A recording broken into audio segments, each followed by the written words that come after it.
It only pops up if I'm down there, so that's Not good. sure why. No. Oh shit.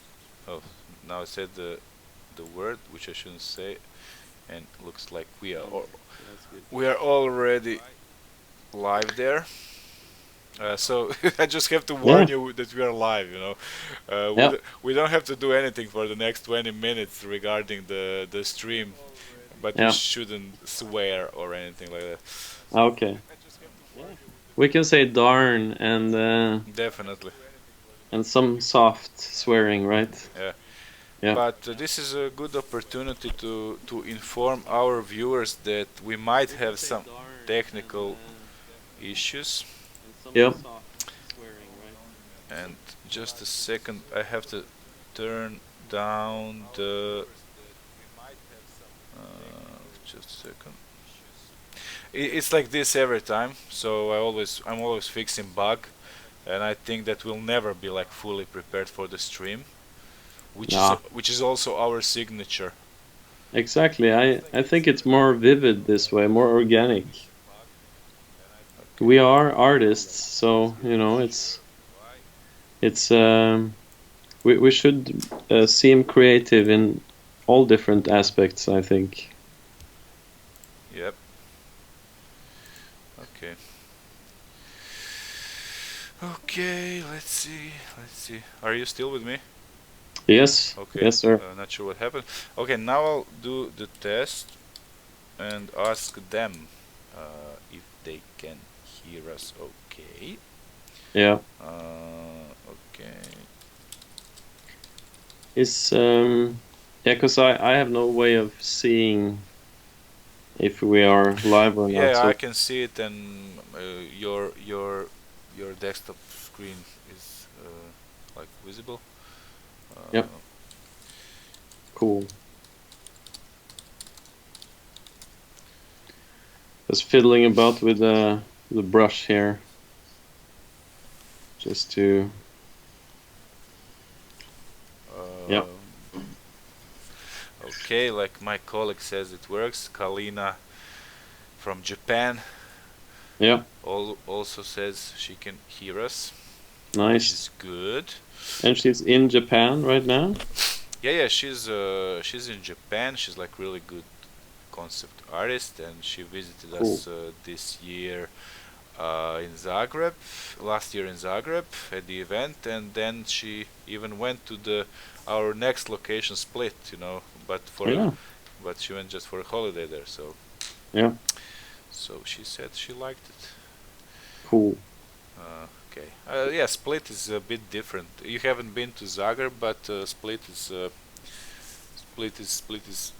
bit different. It, Yeah, it's a bit kind of like more wild, yeah. smaller but more wild city. Okay. Uh, uh, and it has its goods and bads, but summer is definitely the best time of the year to visit Split. So Exactly. Yeah, I really look forward to it. you should It's definitely plan, on going to some, like islands and that kind of stuff.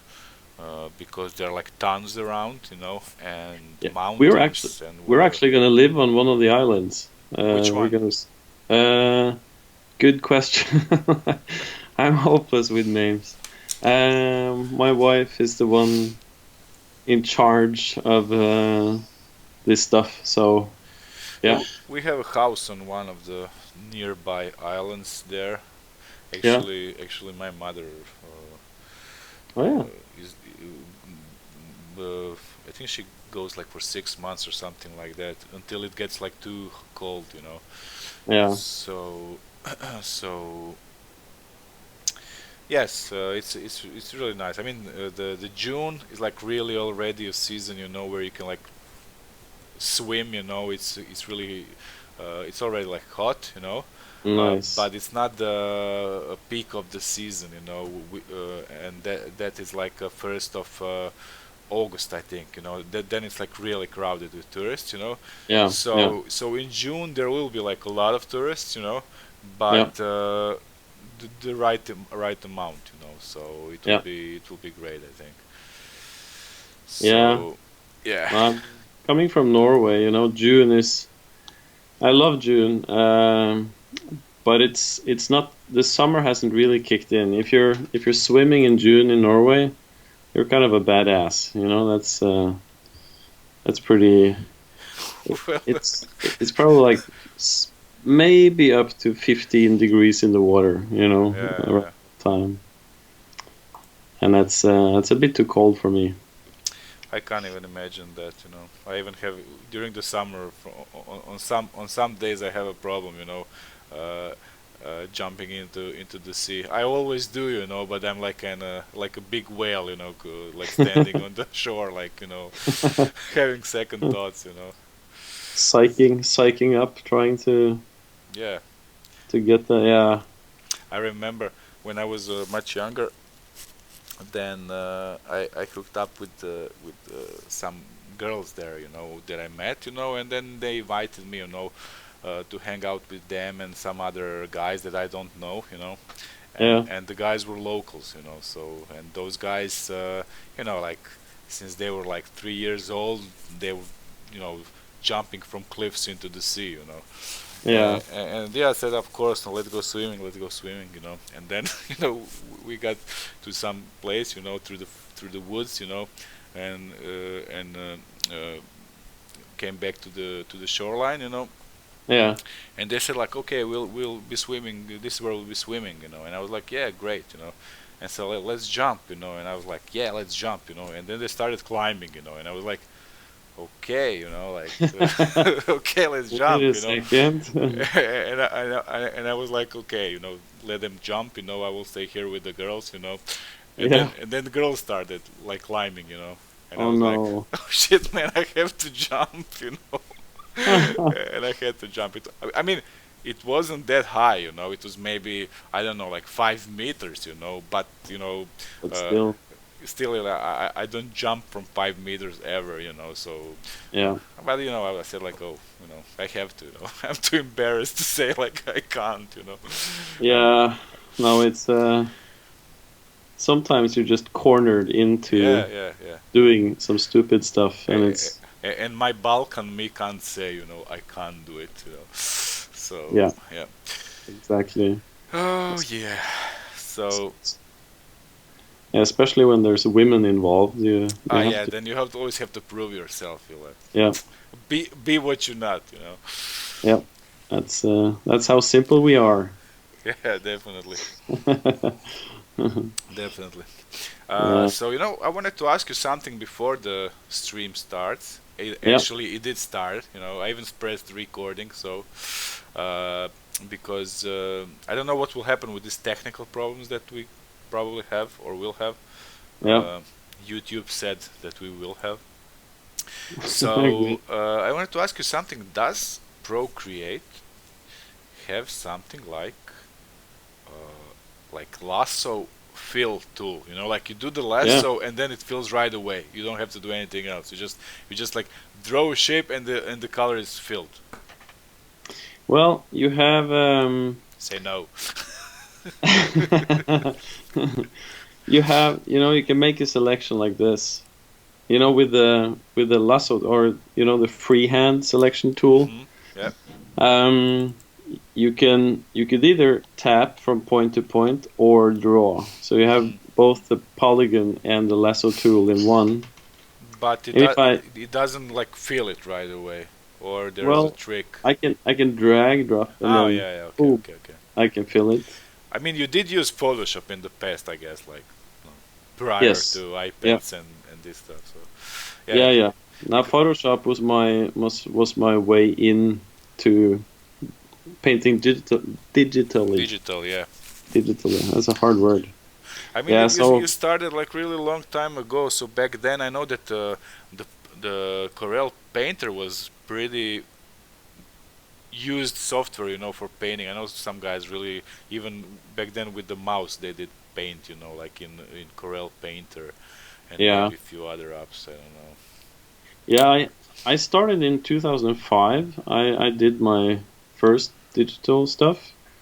So I wasn't really early, Well, but some kids who are doing good art were born in 2005. So yeah, yeah. But I was considered kind of I didn't even have a mobile phone at that hmm time. I was sort of holding back, letting the digital era wash over me. So I kind of thought I have some hang-ups when it comes to art that I feel like back then I felt it was a bit cheating, doing digital. yeah, same here. Yeah, I think everybody's sort of been through that kind of phase. I remember we were doing graffiti, back Ah, cool. then, and Yeah, no, the 90s, I think. I am still doing it every now and then, and yeah, nice. so I remember, when we saw someone using like papers, like stencils to help himself or herself to do some kind of like special effects. It Yeah, was always like, oh, like toy, like you're a cheater. exactly. We're gonna stone you, and that kind of stuff. Yeah, That kind of friendly yeah, yeah, communication. yeah. No, it's always something, right? It's also in case of like, are you using reference or are you not using reference, or are you photo bashing or are you not photo bashing, and it's I think everybody has their own sort of code they're working. Yeah, I mean, people tend to get really orthodox when it comes to judging like techniques and that kind of stuff, like all the other unimportant things in life. But Yeah, that's part of the growing up, at least for those who do grow up, in the end. yeah, So yeah, I yeah. guess. So we have like actually I'm pretty proud, that the last few online live things that I'm doing, that we managed to start on time. Yeah. Like I just don't want to start before time. I'm so proud that we are like ready. Because we're like really late, and so yeah, we can chit chat. Yeah, it's nice to just hang out and you know get to know get to know each other a bit, Yeah, and doing this virtual barbecue and beers. exactly, a beer would be nice now. That's Good point, and I think I even have one in my fridge. I oh, just have to finish this coffee. exactly. Yeah, now we actually have a bit, even if I'm living in Norway, it's a bit springy here now. Oh, really? Yep, we had a lot of snow, but it suddenly just disappeared. So, So what's the temperature now? Like a daily? about around 5+ degrees Oh, yeah. Celsius. Yeah. I think here is already between 10 and 15. Yeah, Depends. yeah. Now we're gonna have to look for a while to get those sort of temperatures, but yeah, it's always like my wife is from Germany, and they're usually like a month ahead hmm of Norway. Yeah. You mean the temperature wise, like it's Yeah, yeah. temp temperature, but also like the green, all the green stuff, the leaves and Yeah, stuff. I mean, this is like really interesting, of course, especially for people who travel a lot. I know that one of like one of my friends who is much younger than me, and who is also like few times speaker at the IFCC, also very talented young concept designer from Australia, Tom Paul. So Hmm. very often, when we talk like this, not only that we have like a huge difference in time zones, it's like maybe 12 hours or something like that, Yeah, but usually it's like you know uh, here is it's winter here, in Croatia, and it's something like summer there, yeah, in Australia, like total difference, so it's a bit shock for him, when he travels from Australia to Croatia to the event, yeah, because it's yeah, like not just the jet lag, but uh, all the things related to the weather as well. yeah. So No, it is weird. I was fairly old when I understood that Australia is not only the other side of the time, like the clock. I Uh-huh. I got that when I was fairly young, but I actually was fairly old when I understood that they have the opposite season. Like their summer Hmm. is in the Yeah, middle of yeah, our winter, and vice versa. And that was like, really? yeah, yeah.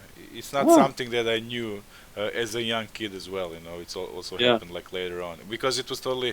I mean, I guess that only people who are aware of this, you know, like are people who are like studying weather, and then those who are like doing like astronomy and that kind of stuff. You know, so it's like a yeah, normal thing for them.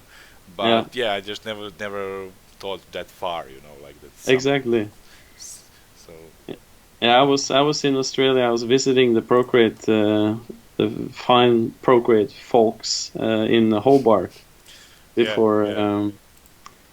before Christmas, and such a cool bunch of people. And yeah, and it was sort of June there. It felt like June over there, and it was the end of November, I think. I was over there.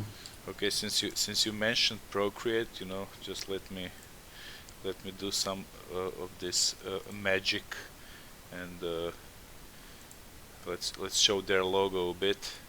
And for those who are listening, Procreate is not sponsoring this live event. It's just that we really love Procreate as the first truly artistic uh, application for iPad that actually works like in every aspect, you know. And Yeah. of course, big hello and huge respect to all the other developers who are doing apps. I'm like an app junkie, so and it's not just for the iPad. I test all kinds of software for drawing or 3D and that kind of stuff. Yeah. So for those who maybe want to try others, I would definitely suggest the there was one called Mischief that is not developed anymore, but I think it can be Oh, downloaded. It was really great because you could paint in kind of like vector oh style, yeah. but it had like few types of brushes which are like very similar to like Photoshop brushes, you know. Yeah. So you could really have like the infinitive resolution of your work, you know, which was Mm. totally amazing. And I mean, they did lack of brushes. I know you like using a lot of brushes, but I think this app would be really good for you. But and Yeah. it was a desktop app. And then there's the other app by a guy who actually presented it on I think our last event. It's called Leonardo, like Leonardo da Okay. Vinci, and Yeah. I think there's like Mac version already. It's for desktop. Yeah. It's really good. Yeah. It's not. It doesn't have that many brushes as Procreate, but it really has some super cool settings for brushes, perspective, you know, and that kind of stuff. Yeah. And definitely check it out. And then there's Rebel, where you can mimic like watercolor stuff. Uh, Is super. it kind of like art rage? It's Kind of thing? different than Rage because I love Rage. I really love Rage. Yeah. The only problem for me with Rage is it really takes time to get used to how brushes function. You know, like in Procreate, it's like really you know right away you know what you're doing. You know, Yeah. uh, I ha- You, I always have to tweak a lot with the art rage. But Rebel is like real watercolor thing, you know. It yeah. like you have to try it. It's amazing. Rebel, I think the number 3 is now there, and there are like few others, but you know I don't want to trash the stream now with this because it's 8 p.m. So you know we're starting. Yeah. It's starting. Okay, Nikolai. So I have some promotional messages first, which are mostly related to our own let's call it products. Yeah. So before you introduce yourself, I just want to mention our community website, which at the moment doesn't function like a real community. It's more like open for registrations. It is boonika.net, boonika.net. So people know about it, who know about the IFCC. Then, of course, we have the next IFCC event. So here I'm just showing the front page, which starts with this subscription form, which is very important for everyone to subscribe to our newsletter, because this is how we inform people about the event. And then we have the IFCC Academy thing. So I'm really satisfied with how things are turning out with the Stephen Corman course, which is the first course at the IFCC Academy website. I think Stephen did like an amazing job, and other courses are in preparation. So that's something like I'm really proud of. And I think we have like a really special deal both for instructors and for students. Then we did something new, and that's Patreon. It's still not public, but we realized, like, since we have like really loads and loads and loads of old videos that we have recorded, like a lot of interviews, tutorials, that kind of stuff. It's all over the place. Some are on Vimeo, some are on YouTube, and so on. So like Patreon looked like the perfect place, to upload like at least those significant ones, to that page, so it can be easily followed. And of course, like we're hoping when we go live with it, I'm hoping that people will back us up, especially those who were our visitors in the past. And now we are coming to our guest today, and that's Nikolai. And please, like, be a true guest, present yourself, say everything, Okay. say how you say Viking, and that kind Okay. of stuff. Yeah. How you swear in Norwegian, right? Yeah, definitely. Yeah. No, it's a privilege and an honor to be here, and thank you for inviting me, Marco, for this. Um, yes, I work as an illustrator and concept artist, and started in the industry in the late 90s. The film industry. So I was like a runner on set, and I like an assistant or a grip. I was there in sort of not in front of the camera, but not digitally yet then. But that was my start. My father was in the film industry, so I was really drawn to that. At the same time, I loved to draw, so I thought I need to combine this somehow. How can I combine drawing and film industry?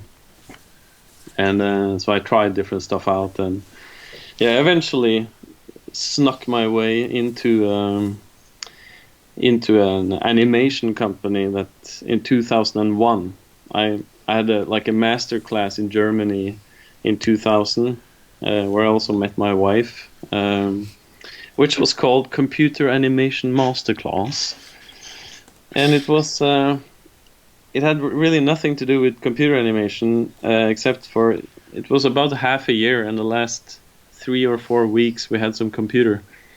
But it was mainly animation, and we also had like a really good 2D classical animation teachers.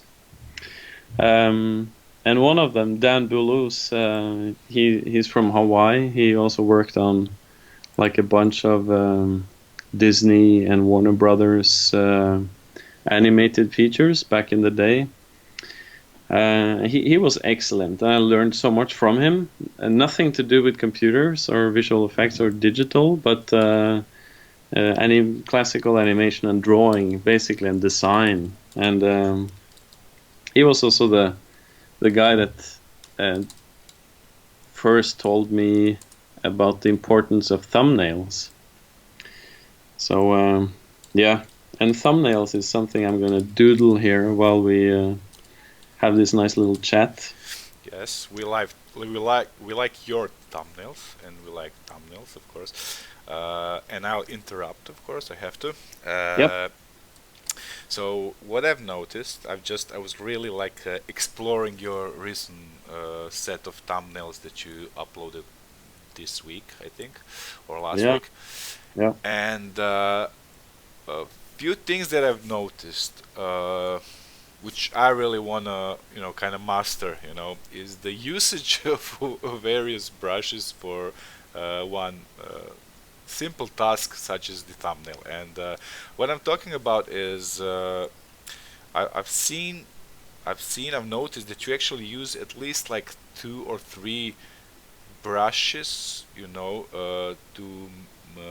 to make them more not appealing, but more realistic. Let's say, So I've seen that you use like totally different brush for example, if you want to make a tree, you Mm. combine like flat brush with maybe some texture brush, and then for the surface that would be like snow, or for buildings you would probably use, if they're like modern buildings, then you use some kind of more like flat brushes, and then or I don't know, is it from the palette of the paintbrush, or whatever.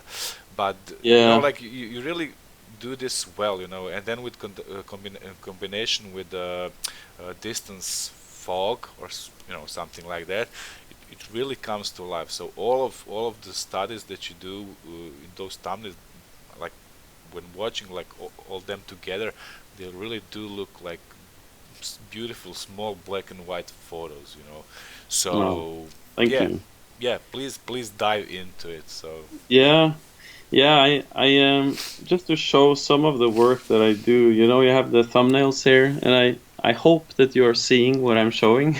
yeah, we do. uh, and I will get back to the thumbnails. Because that's what I'll be painting today, and just to show a little variation of the stuff that I do. Like I must say my favorite stuff is like Asian urban stuff. That's my sort of, I have a love and a passion for that urban, gritty, worn down, built on top of stuff that's already there, and that it has a history to it. And there's something about the Asian style that I really love. So stuff like this, it's just for fun. This is also a piece I did mainly at the industry workshops in London last year, but then it missed something, so I did the ghost afterwards. But also like fun. Sometimes I do like very realistic stuff like this. Some portraits I did that were printed on trains in Norway, so they were the full size of the train. So they were like 10,000 by 7,000 pixels. So they're pretty high res, and they were supposed to look very realistic, but still drawn. That you can see that they are drawn. Hmm. And I used reference for that, of course, but I always paint from scratch. I never paint on top of photos or so. That's just yeah, the way So that I like, work. can we know like how much time did you spend on one such portrait? Yeah, I ended up using about 12 hours per Hmm. portrait, so 1.5 sort of workday. I made 6 of them, and they were a bit in a hurry, so I had to be quick. And the first one, this was the first one. This is where I sort of found the right look and style for it, and then it was much easier to knock out the others. And some, I this is like also a totally different style, just to have this old kind of Christmas card look on it, painterly, where you kind of see the Hmm. brush strokes, and so that was the brief for that one. And it's fun to kind of create new brushes that on the fly, where you have different sort of needs there and then, and So do you, for example, for something like this, do you maybe check like some old Rembrandt's painting, or like okay, these are like various atmospheres on these images, but do you take any if it's like this kind of more childish illustration, do you also Well, take reference from real photos or all masters' works? yeah, for this one, it was important that it looked like these are typical Norwegian Christmas cards, the way that they looked like 50 years ago. Hmm. So then it was super important to look at those sort of uh, Christmas cards. So whenever I do a job, I always make these sort of gathers of different, you know, photographs that are relevant to the specific job I'm doing there and then, you know. So and I guess we are all doing this type of stuff, you know, where we're gathering Hmm. specific stuff according to what type of drawing that we're doing. So these specific astronaut sort of gathers was something I needed to use for example, this one. You know, Hmm. Just to get some just visual information. yeah. Hmm. But then to make it my own, you know, then Hmm. to I very often make all these gathers and then I have it on a separate screen beside me. And sometimes I look at it, sometimes I don't. But I just having made them gives me some input, you know. So, for example, if you can like open this last one with the girl in this spacecraft or wherever she is. Yep. Uh, so I've just noticed like one detail. For example, this pipe on the left with all this square-like metal Yeah. reflection. So, is this like I see this some kind of checker pattern. I guess you didn't paint every single square here. So, Yeah. is this some kind of texture from Procreate or No, this is you know, I love to make brushes, so let's just let's I can demonstrate? yeah, let's make this brush on the fly. So I have, you know, every time I create the brush, I have yeah, so you talked about the Procreate logo. I'm just kidding.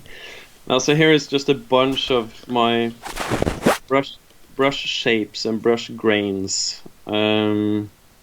And sometimes, you know, some of them are pictures of like uh, shit on the car, or you know, it could be drops of paint, or it could be something that it's just made completely like a soap bubble or so painted in Procreate. So for I made a bunch of these pipe sort of details, like the ones that you talked about.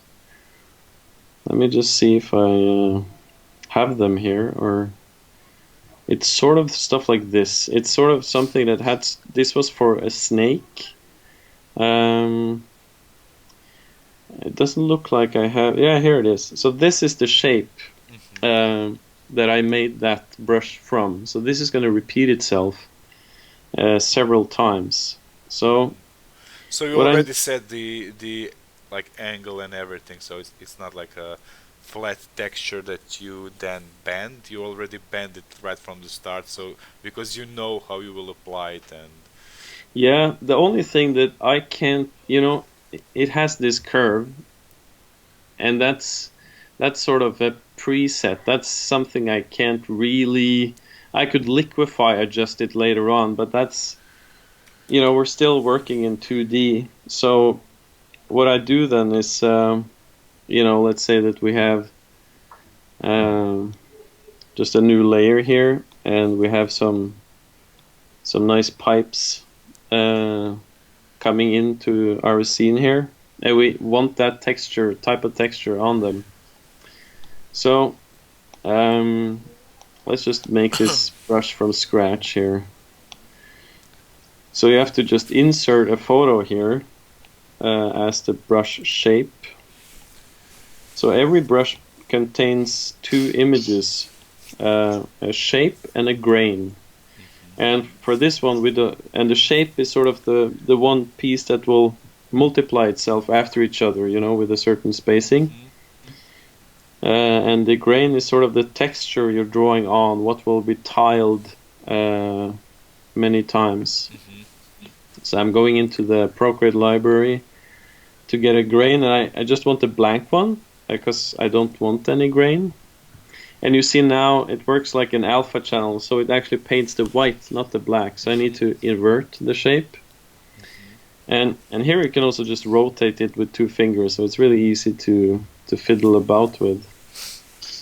And I always max out my brushes so they have the maximum size that they can have. And for this one, I will have it opacity. So the harder I press, the more it will show, and you can always test the brush up here.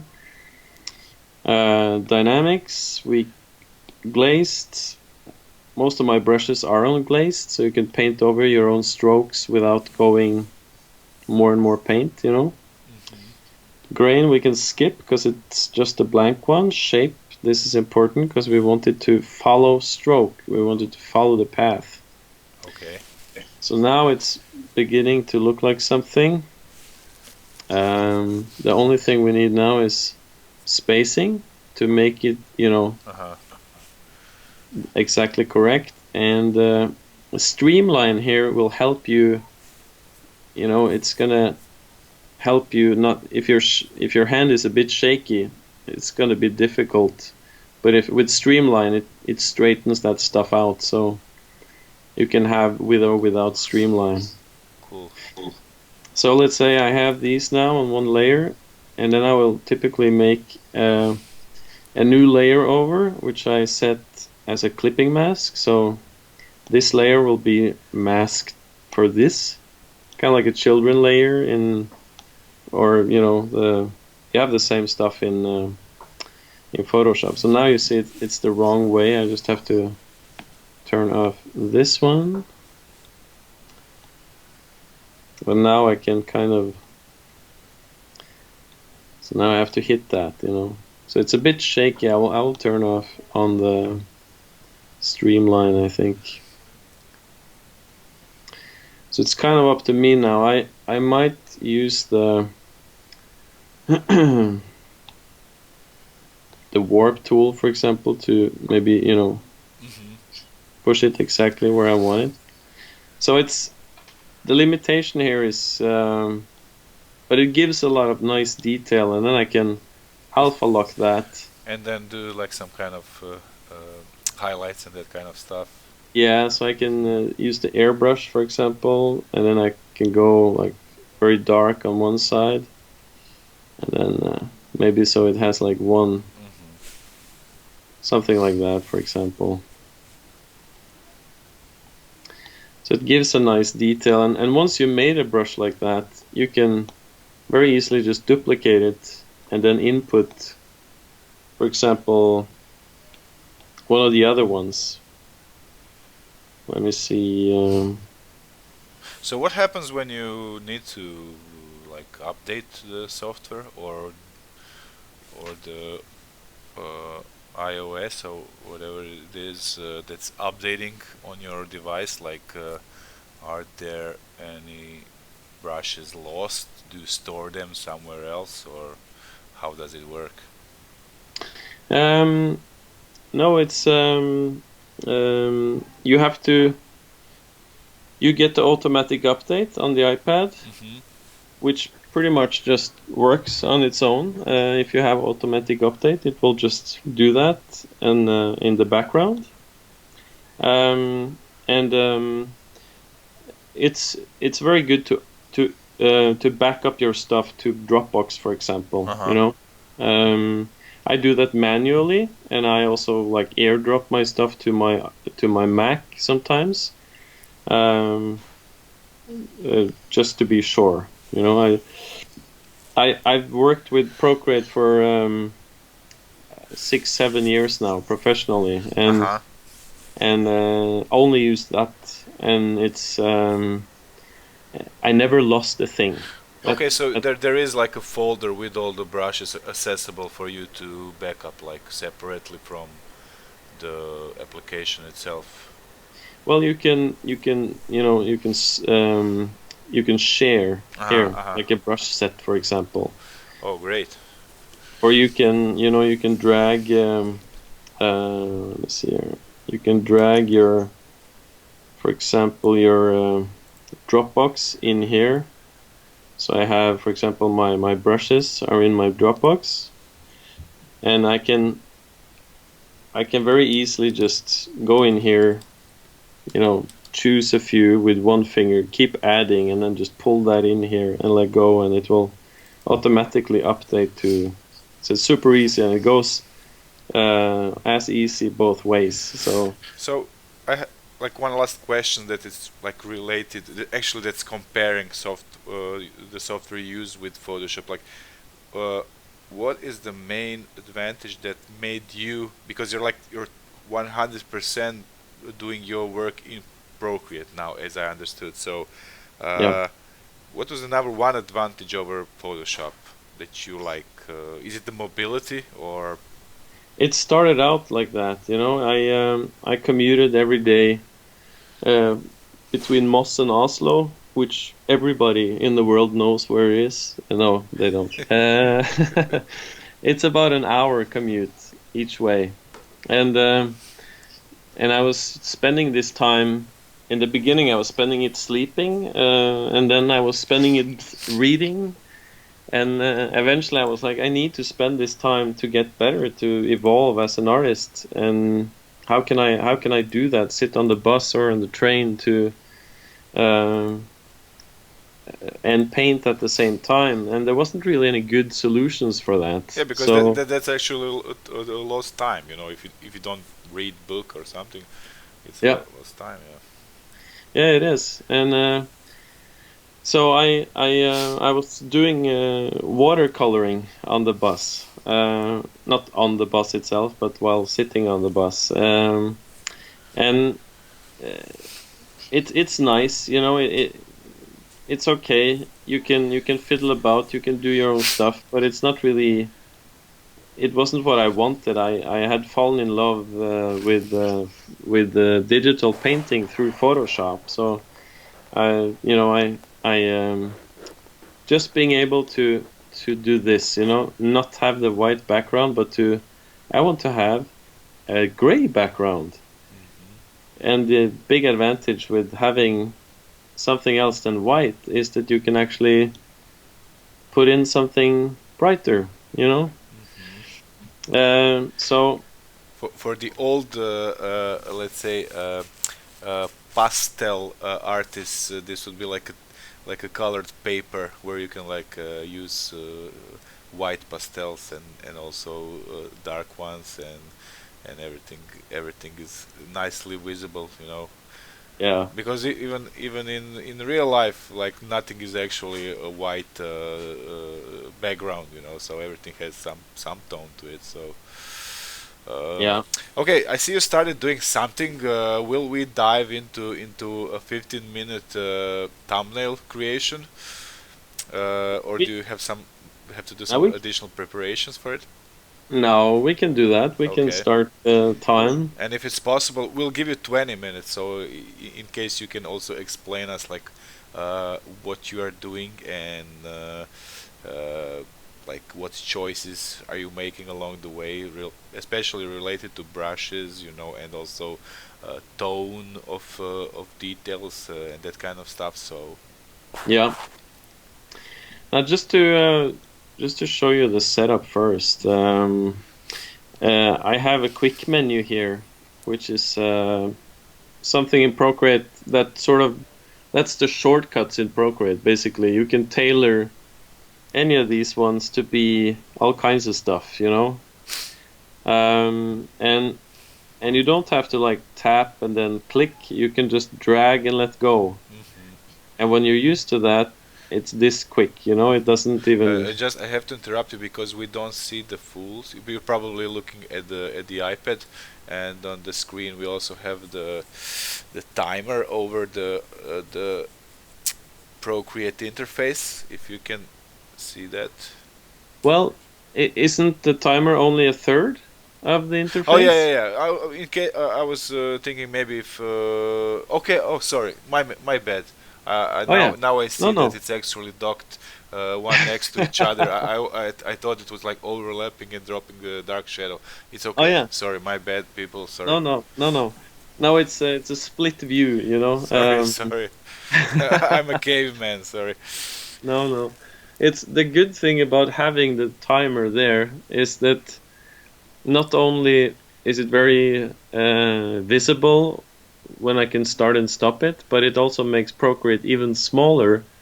And we're going to work on thumbnails, so I don't really need all this space for the canvas. Um, so this is how I like to just have my setup when I do the thumbnails. I like to have the watch there. Um, no, so these are the quick menu. Just so you know, it's my 3 favorite brushes that I use mainly. So I can switch between these 3 just with a flick of the finger. The Uh, rule X is your brush or it's Procreate brush? well, they were all my brushes. Uh-huh. Okay. Yeah. So I made I have so many sets of so many brushes, all kinds of stuff, and I Procreate ships with a lot of really good brushes. But one of the biggest strengths to Procreate is being able to make your own brushes, and sometimes I'll make a brush on the fly that I need there and then, and I never use it again, but it saved me so much time, you know? So I would really recommend getting to know how to make brushes, and I have a good tutorial for that actually on Gumroad. We Okay. might, Yeah, you can show us. yeah, I can show you. You can show us in the in in the Let me browser. just, here we go. Yeah. Okay. So this is, these are my tutorials. Oh, there's a lot of cool stuff here. Cool. Yeah, it's is it 10 tutorials. So the top right one is the brush making tutorial.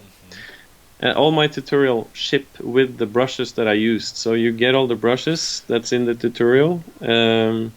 Some of them are just paintings that I did from start to Uh-huh. finish. And like the one in the middle now is the perspective one. Then I go through the perspective tool and I go through the principles of perspective Uh-huh. and I see there's like voiceover everywhere, so this is like yeah, pretty cool to have. yeah. Yeah, cool. So I narrate everything I do, and so the link is what you see at the top there. Uh-huh. Nikos tutorials. Oh, Yeah. okay, great. Okay. Yeah. Great, great. Thank you. Yeah. Thank you. Yeah. So that getting to know how to make your own brushes is super. So the airbrush, the rull, and the round one. These are sort of the ones that I use for 95% of everything I do, and then on top of that, I might use like this one is also one of my favorite, the wolf's neck. And now, when I get into the thumbnail, I can rather switch with between them here, so you can see which one Cool. that I'm using. Um, and yeah, so I'll probably use maybe 7 different brushes or something like that. Maybe I'll also make a thumbnail where these 3 can blossom. All right. So what I always start with, regardless if it is man-made environment or woman-made, I guess we need to say that at these times, human-made, with buildings and straight lines, and or if it's just pure nature, where you don't have any perspective lines in this way, but you still have perspective. Even if you're out in the forest, you have perspective. So in Procreate, you have this awesome perspective tool under Canvas and drawing guide here. And I recommend to play around with these tools here. You know, I'm not sure how much we're going to be able to go through in one sitting here, but you know, fiddle about with it and have fun with it. So what we'll do today is the perspective, and you can set up a 1-point perspective, or a 2-point perspective. You can move these around as you want. Give them the color you want. I always go for black. And you can have, for example, a 3rd-point perspective. So I have one question. Is shoot. it possible to maintain the line, this blue line, horizontal, you know, to be like really 0 degrees rotation? Well, um, Say no. it doesn't snap. Oh, yeah. What I do is that you see the grid in the background around the canvas. Mhm. I align the blue line with the grid in the background, so you can get it very, very close to perfect. But that's as you know, it's gonna be an eyeballing thing. But when you lay it down on one of the lines in the grid here, and then you have the other point, and it's also on the line, then it's pretty much as close as you can get. You know, nobody's gonna look at that painting after on and say that Yeah. I see it's not totally straight. Trust me, some people would. Yeah, well, right now I can actually see it's not totally straight. So maybe zooming out is a I'm little. sure that they will add this because I mean, since they do have like the 15 degrees rotation for the selection tool and that kind of You stuff. know, you know what?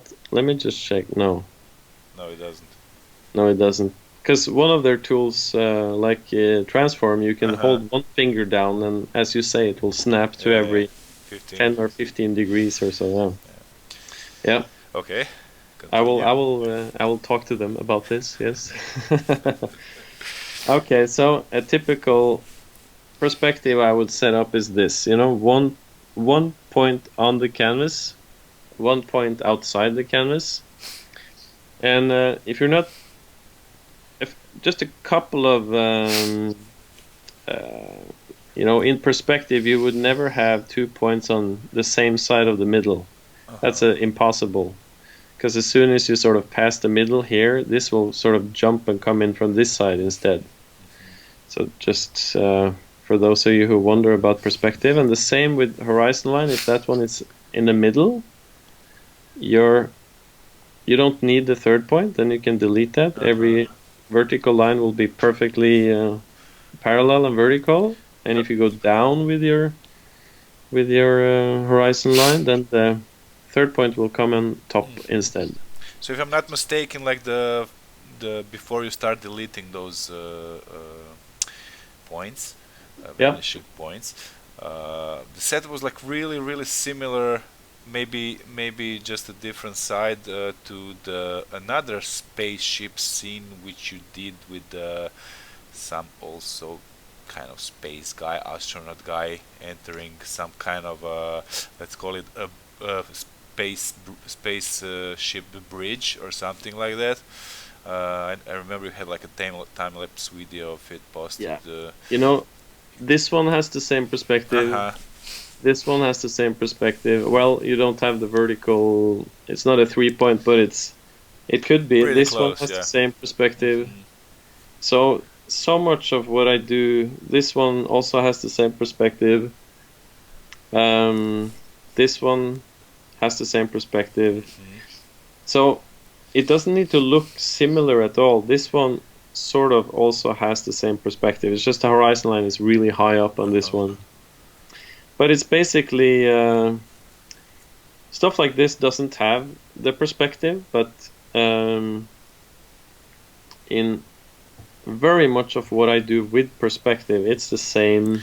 So, like anything that would be related to any kind of architecture or interior, where we have like really some elements, you know, that should be aligned. You know, you use, of course, you would use like a perspective grid, while maybe in a forest, if it's like something really simple, the guy standing in the water and that kind of stuff, maybe because not very, it's very organic, so maybe you can like do it even without setting up a perspective, I guess. Well, I would still do it actually, because let's do a nature scene right now to begin with that. So I will just tone down my perspective lines because I like that they're there, but I want them to be subtle, not come in the way of the painting. So I press done up in the right corner, and let me just see a new layer. We can start the clock. Let's see just how it turns out for 15 minutes. I'll not go super fast here, but a nice beginning. It's a forest, right? So I'm gonna take my wolf neck brush here and then just fiddle about a little around on the screen. This canvas is, by the way, it's 6,000 by 3,000, so it is very large in case of pixels. Like, Uh, can it hold up to like 20 layers or? yeah, it's let me see here. It has 25 layers. Oh, you have information about it. Great, great. Yeah. So I might have, just put out some, have some nice organic brushes where I just mix a little here and there. Maybe I also use the eraser to erase a little here and there. So this is, kind of like the ground seen from above. So it helps me just a little when I push this into perspective then. Here's the horizon line. It's going to be lower than that, and then I kind of squeeze this. Okay, just to, get a feeling of a ground, for example. This is one thing what I like about Procreate. If you can go outside with these points, but then you can still use fingers to extend it more, to make it even bigger, stretch it. So even if you can't get to those lines. Okay. Yeah, so now I'll, let's get some tree trunks. Maybe there's like a bigger tree here. Sequoia, something. Is that a tree type? Yeah, I think so. I think it's like an international word for that big tree, American tree. Maybe, oh yeah. Maybe just Croatian. I will check. I think sequoia. Just let me check. Sequoia. Sounds cool. We'll call it that regardless. Maybe it's just Croatian word, so maybe I'm just. Yeah, it's sequoia. Yes, Sequoia. Sequoia. Nice. Yeah, there's a giant sequoia as well. Well, these might become big. So I'm painting. This is on a separate layer from the ground, so it's just to keep it a bit. I like to have few layers, but it's nice to just keep stuff a bit apart from each other. I'm gonna switch from the round brush to the dry ink here, because that's a brush that has no opacity difference, just to get the branches and stuff exactly like I want them. So the key is here, to keep it small, the image. That's the essence of a thumbnail. But still, you're still doing it on a high resolution canvas, just in case you would develop it further. Exactly, because you don't feel like you're working on a huge canvas. There's no delay or lagging in Procreate, so it's just you can have. The limitation is in Procreate is how big you can have the canvas and the amount of layers, which is okay. It's just Procreate, man. It's just how they work. They want it to work fluently, no interruption of oh, my brush needs to finish this brush stroke because I had such a huge brush and Now I'm just gonna wait for that for a minute. No, sir. No, sorry. There, no, sorry. Just works. So this is gonna be my trunks, tree trunks on that layer. Maybe I'll go a slight darker. I'm went into curves now to just pull this back a bit. You like curves, I've noticed in your previous video Yes, that you did yes, with Georgie. Yeah. yeah. I love it. It's so much power in curves. It's my totally favorite uh, adjustment. You know, if I had to have one adjustment, it would be that one. And the wolf neck brush again, you know, it's very, it's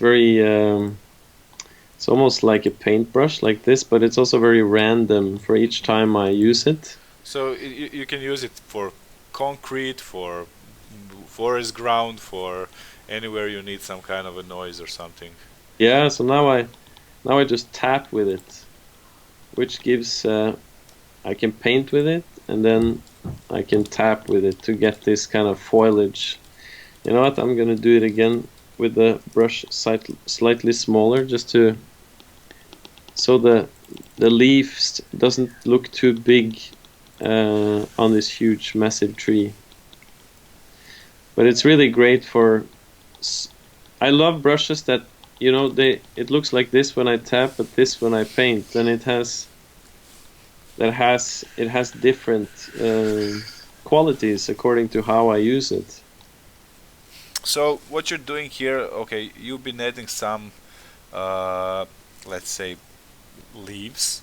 The opacity is lower down here to like 50% or something, or It's just because I'm not pressing okay, hard. okay. So it's all opacity stuff. This is also a fun brush, Fury Bushes. Sometimes I have a hard time giving these brushes names, but it's, you know, it looks like this. It's very chaotic. Oh, this one actually that was great. That was great intervention. So it's also awesome for Are you these know, brushes foil. also part of your Gumroad packages? Well, yeah, as long as I use them in that tutorial, then you'll get them. And you know, the round brush is also. I'm gonna do sort of the ground, a bit detail on the ground in the same layer here. The round brush is also such a kick-ass brush. I didn't really know about the round brush and the power of it until maybe a couple of years ago or so. You know, and But it seems to me that you did those portraits with something like a round brush that yeah, we've seen earlier. well, basically the same as the, you know, the Furious 3 here. You know, the because the round brush, you know, it looks like this. If I press harder, it goes bigger and the Oh, yeah. opacity changes. But I can draw over my own lines, and it's still. I gave a suggestion to the guy who did the Leonardo application that I mentioned previously. Yeah, And since I have proposed this to him like months ago, yeah, uh, I can I don't know if he added it to his app or not, but I can say it now. yeah, Because I have a chance to talk to you, so I want to check if this would be useful. The idea was when you use perspective, to draw like the lines that are locked to perspective, yeah. uh, so that the app understands like where the stroke is uh, uh, compared where it is related to the vanishing point. So if it's Yeah. like if it's closer to the vanishing point, then the line would automatically be thinner. And Oh yeah, when you draw it like away from the vanishing point, it would get automatically thicker. You know. So exactly. what do you think? Would this be useful thing for example, architectural stuff and that kind of stuff things? Yeah, I think that it would. It needs to be as intuitive though, because Hmm. if I want to draw a line on top here now, and I want that to vanish into the vanishing point, so I turn on. Now it has this. Hmm. I just draw two lines basically and kind of fill it in the middle, or I use the eraser to kind of cut away, what I don't need.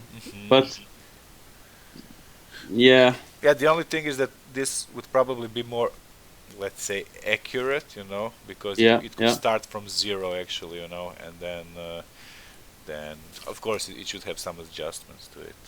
yeah. Uh, okay, You'll need you'll need to have yeah, just as long as you can control how big it is when it starts, I guess. Then this would be like something that you set like before yep. you. But anyway, forget about my stupid ideas. I'm Okay, more it's interested in not. what you did like in the background here. Okay, so I mean this is like with few strokes. There's so much information here. We already see, that there's some kind of, like palmish type of trees, uh, and there's obviously like a passage from camera to all the way there, Yeah, and I and think that we will need some. I'm gonna make a new layer. Well, I can use this one. This is just. do you think in this stage about, let's say, shadows from the sun and how the shadows are transformed? I guess this is also done like really randomly, but it's like I can already see them on the floor, like Yeah, I because I work on the background is, we still work from neutral gray to dark, so we still have a whole range of brights we can use here. So we can have sun or something up coming through here, maybe hitting some trees and bushes, and maybe there's a much lighter path here. it's like 3.5 minutes with a lot of talk, with a lot of my interruptions. So we have like 3 minutes before the end of those 15 minutes you set at the beginning, and this already looks done. I mean, it's Well, no, it's definitely good enough to go into that gallery that we saw previously, that you posted yeah. a few days I ago. I I did something that I'm used to doing right now, right? So it's not the first forest I've mocked up in as a thumbnail. And we also need to have some, foreground, some leaves that are sticking out. It's always some bushes and stuff. So we're doing everything here black and white, and with the power of curves and other tools, you would have no problem turning this into color and then add uh, more color to it. Yeah. Uh, for example, if for some reason you would need to give some details to this first tree on the left, uh, you would probably also use some kind of texture brush. You wouldn't just paint it in with a round brush, right? It depends on what sort of detail it needs. Like if it's, I'll probably start out like with the rule. Like if we're gonna have some of these bigger parts of it coming, like that it has some sort of curvature to it. So I will probably start out with the bigger shapes and roots, maybe something like this, and then I try to go as far as I can in this thumbnail view, Yeah, you that don't I you don't want to zoom it in. You just want to go as far as possible with. yeah, until it starts, until I feel like, okay, I'm done in this view. I can't go any further now. Then it's time to zoom in, but then you laid the groundwork. Then you sort of did the most important part of it. The main part of the composition and the framing and stuff like that. So we have like 45 seconds left. I just got called from our client who ordered this. He accepted it, and we will get paid. He just wants his logo to be in the middle, taking like 50% of this canvas, and Okay. so yeah, this is already paid work, so Yeah, yeah, we can no. celebrate, get drunk, Beautiful, beautiful. get that beer from the bridge. Yeah. No, I can put in a logo here. I just wanted some character just for scale, you know. So this is some lady probably bringing water from the river where crocodiles live. Yeah. Very cool. Time done. That's amazing. Hmm. I'm impressed, Nikolai. I'm Well, I'm impressed, really, honestly. thank you, thank you. Now it's fun to do like it. Uh, Back to Dan Beloust, my teacher in this computer animation masterclass. You know, it was always like a hardcore pack of us that came early in the morning, and one day he's about to open the door, and we're supposed to enter the classroom, and then he puts the key into the door, and then he sort of freezes. He stops, and we're all like, getting our backpacks, and it's like, and he's turning around and asking us, "Do you guys want to know the secret to good design?" And we were like, "Yeah, yeah, yeah. Do thumbnails." And there and then I was like, "Okay, yeah, thanks. Yeah, sure." Didn't really sink in, but recently, or in the later years, I really understood the value of the thumbnail. Because let's say I did this thumbnail. Let's say I have one work day to do a finished piece for a client, and I spend the first hour doing 4 different thumbnails, and then they can choose. And the first one would probably not be the best one. Hmm. Um, it's also about warming up, getting into. Um, it's almost like you're an athlete and you need to warm up before you're at your best, sort of. And when I do thumbnails all day, my first one, it looks shitty to my last ones, or I need that warm up time. Yeah, So it's definitely. But I'll tell you something. Like this, just by observing it here, it looked like so simple to do. But then that's the thing we talked yesterday or day before yesterday on Skype. It's the fact, that you have actually not just on your iPad, you have a huge library in your head, of how things work, So I know yeah, already if I would go and replicate this, from my imagination, I know it would be like 20%, as awesome as this is, which but it, you're a good artist as well, so yeah, you but probably. what I wanted to ask is, did I mean during your education, like, was someone like over you telling you to do thumbnails and then like help you improve them, or this was just something that you did set for yourself to do, like after that great advice by your teacher? Well, I would say that I got that great advice from my teacher, and then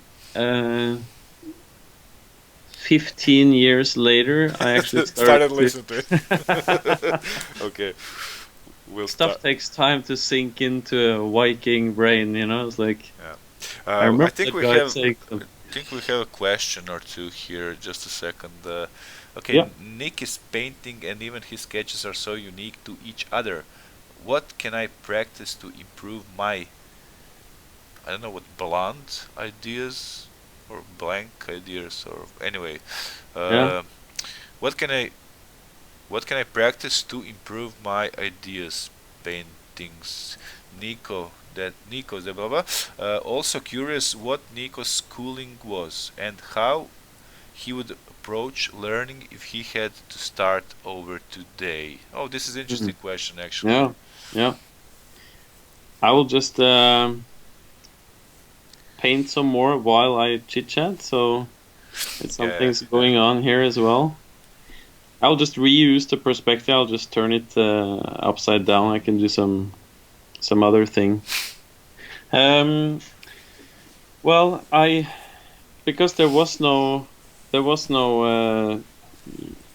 you know real school, at least not in Norway, for uh, for this type of thing. We had my kind of first uh, teachings was the Gnomon workshop. The DVDs Yeah, from yeah, Feng Shui and definitely. Ryan Church and the good Yeah, I think the good I think solid. Alex Alvarez started all this online course thing is this as we know it today with the Gnomon. Yeah, So, yeah. did you do That's, anything for Gnomon? no, No, no. that's strange.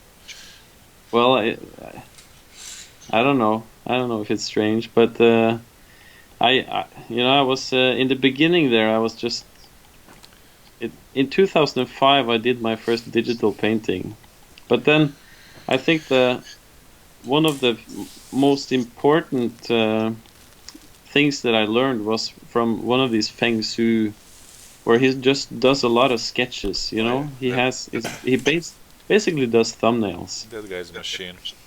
Yeah, and it's so simple how he just knocked in a perspective and then he started to paint something, and it was it, it he worked in value, and so the groundwork, like the foreground, background, midground, the values, um, he taught me sort of the basic there, and since then that's kind of been the way I worked in a lot of ways. And I love to work in value first.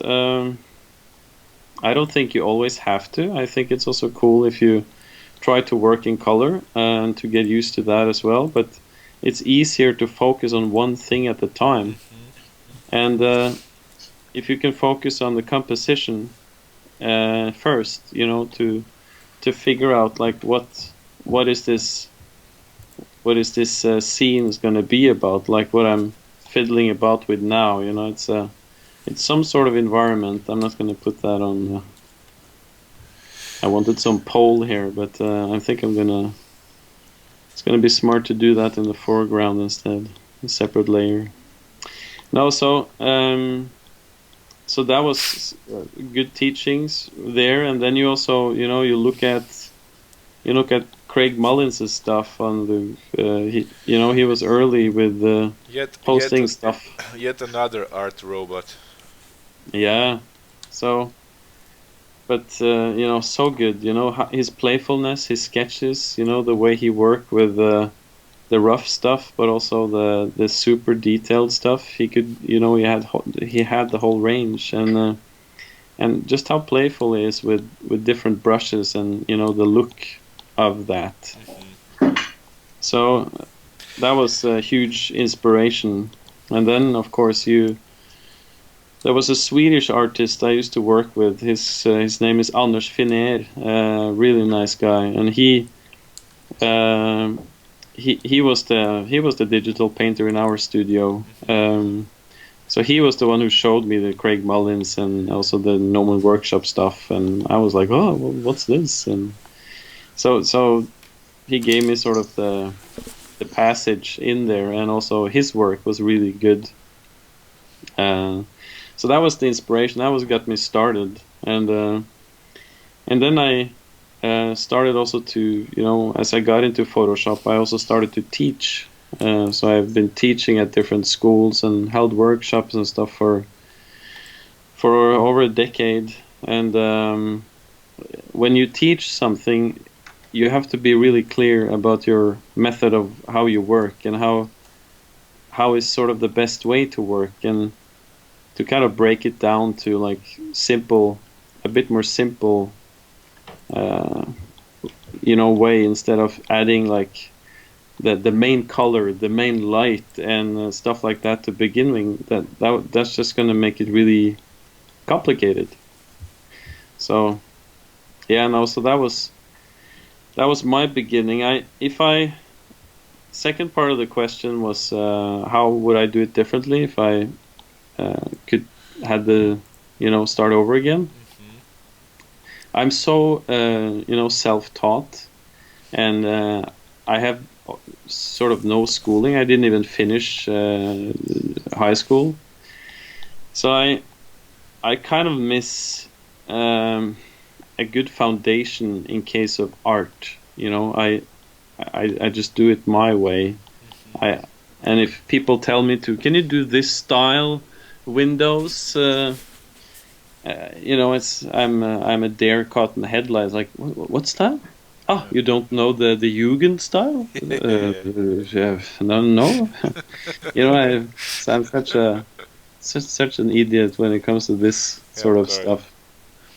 And I also would love to. I think if I could start over again, I would probably go to Art school.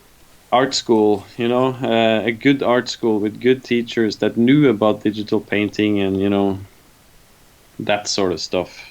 That would be.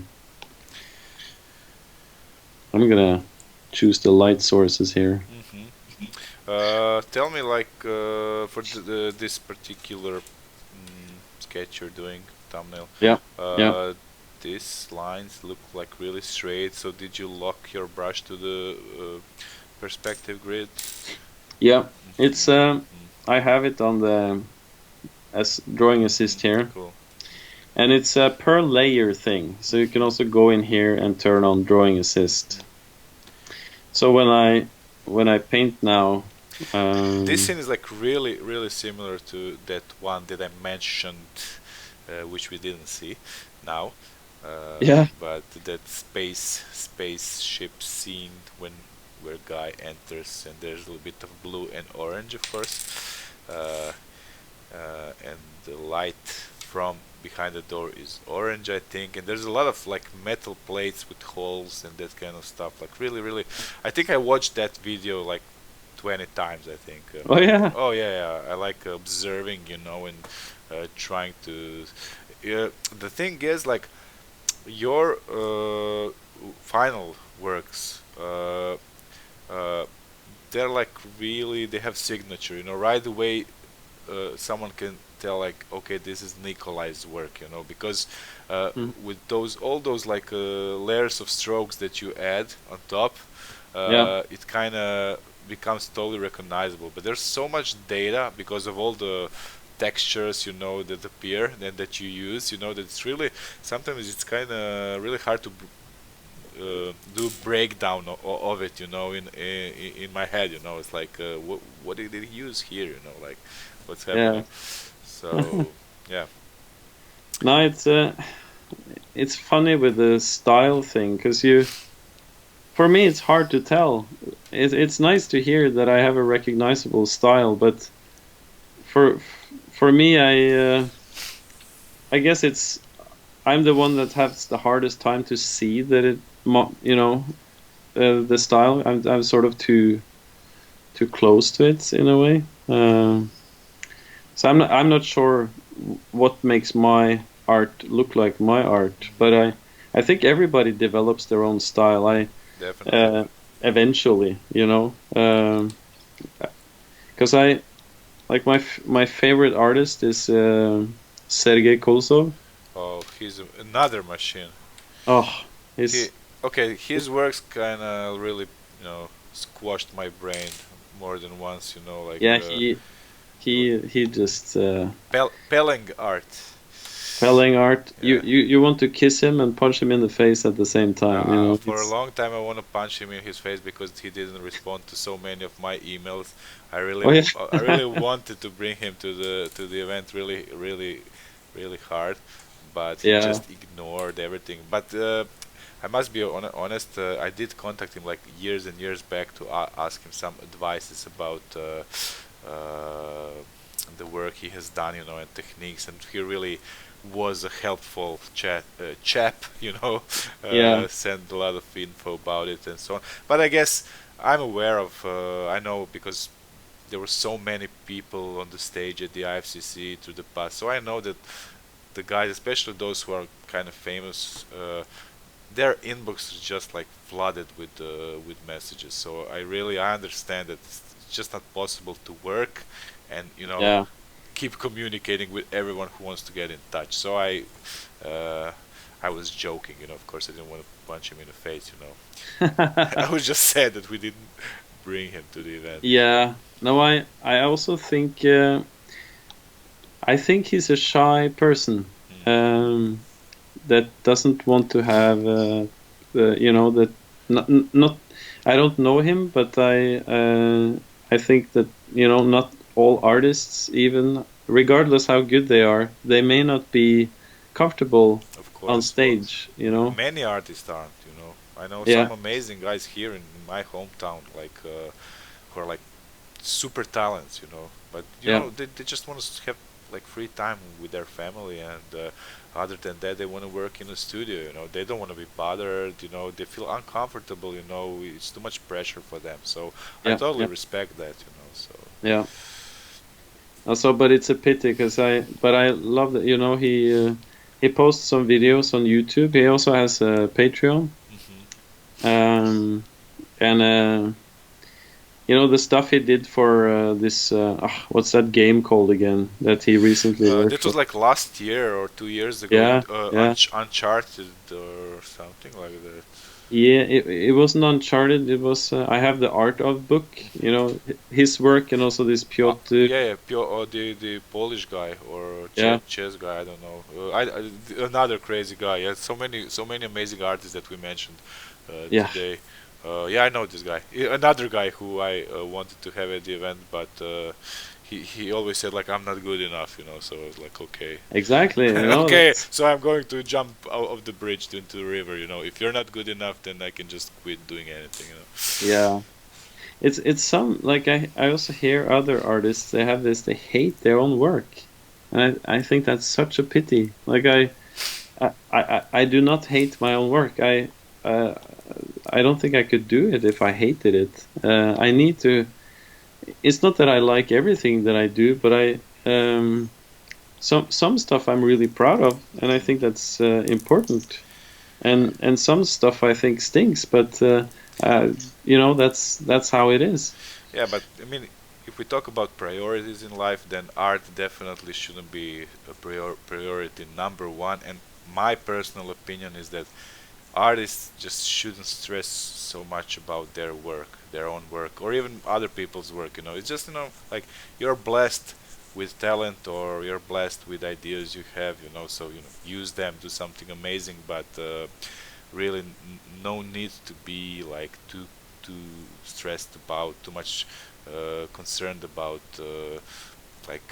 art. It's not meant to cause problems. It's meant to uh, it's meant for you to do something like amazing, which people will like or won't like. But it's your free time to enjoy, or paid time to enjoy with your ideas. So I think Yeah, people are just too much stressed about it, and I can understand this for younger folks, who like people who are just starting out, and you yeah, just can't defend yourself from all the suggestions that you read, videos that you watch, and of course it affects you, But then again, when you get older, you really realize that it's not about your work and your career so much as it is about like family, friends, and all that other things that make life.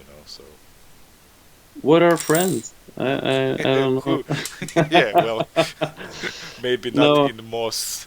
Uh, just kidding. yeah, no, I totally agree. It's as an artist, I also um,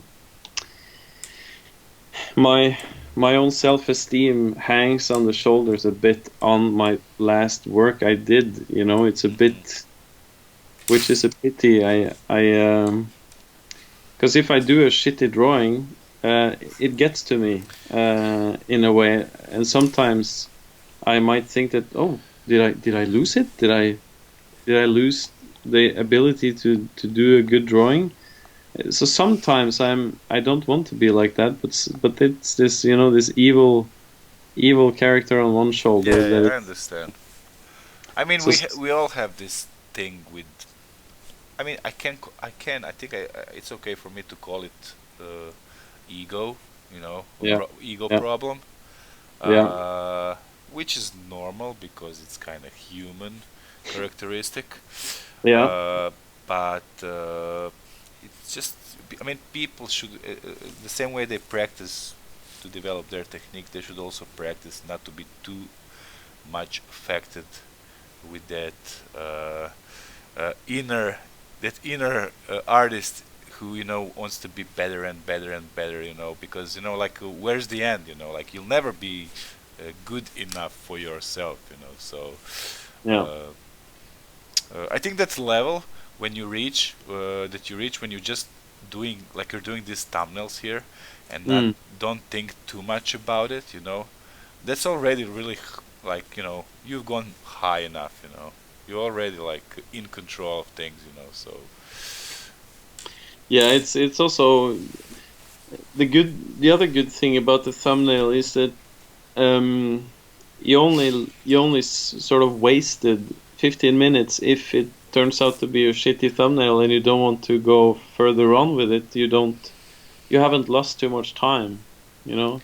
definitely great practice. I mean, I Mm. really wish I could force myself to, I'll try, I'll definitely try, for example, yesterday I started doing some tests in Procreate. I ended up doing Yeah. some kind of alien head, which I kind of like in the end. But then I Cool. realized, so I spent like an hour Yeah. just to figure out from this blob of paint that I put on the canvas, to what would I be doing, Yeah. and then so definitely like I wasted in the end I wasted like 3 or 4 hours of my life, uh, which I shouldn't do, No, but it's not wasted, it's I'm fiddling about in Procreate a lot just to test out different brushes or so, and uh, it's fun. It's because if I've been drawing for clients all day and when I'm done, I'm not fed up of drawing. I just want to keep on drawing, but I want to draw on my own stuff. hmm So that's how I kind of relax. It's my hobby as well as my work, When we talked 2 days ago, you mentioned that you're also doing like a daily exercise, right? If I remember it correctly, or you Um, don't? well, drawing, you mean, or No, no, no, like physical yeah, exercise, like yeah, stretching and stuff. yeah. I'm doing calisthenics training, like CrossFit hmm type things, and strengthening. Basically, yeah, because it's such a passive. I sit on my ass and draw all day, and also a lot of the evenings I sit. The TV might be on, but I'm still having my iPad in my lap and sketching, maybe making a new brush, and just having fun with it. So I need exercise. I'm 40 years old, and everybody needs exercise, but if I don't get my exercise, my back is gonna give me a lot of trouble. So So the one of the people here says like, would Nico be kind enough to show one of these shitty drawing, maybe it would be encouraging to see, a shitty drawing. Yeah, can you show us the shitty drawing? But no cheats here now. Like Okay. show us the shitty drawing, please. Okay. Well, I can't go further down now because it's client work and Okay, even okay, as a okay. thumbnail. Well, Oh, sucks. yeah, I'm not very happy with it. It's not. I think his eyes are the biggest problem, hmm and it's sort of okay. So it's a guy. it's nothing more. It's nothing that's like, oh, that's interesting. And his Uh, eyebrows are also a bit of forest here. yeah, yeah. The first thumbnail I did was actually from his forehead, looking into his eyebrow. Okay. Yeah. Oh, just kidding. Well, Okay, so okay, well. this was Let me go. like a fast sketch. Obviously, it has some flaws, but like if we compare it to the black and white portraits you showed us at the beginning, so everything can be fixed with enough effort. Yeah. Well, let me see if there's. Well, this is the art I sort of, saved, or that I'm my art I stuff. So really it's. liked those rabbits you did with the carrots and those two characters. Oh yeah. This is like really really interesting.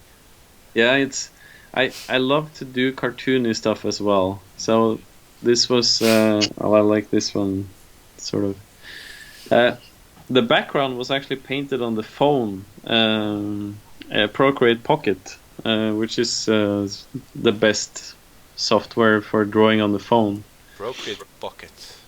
Pocket. So iPhone, it's iPhone, of course, right? yeah, that was the Trojan horse for me, the iPhone. Oh, really? I wasn't really a big Apple fan to start with, because I also kind of grew up on Microsoft.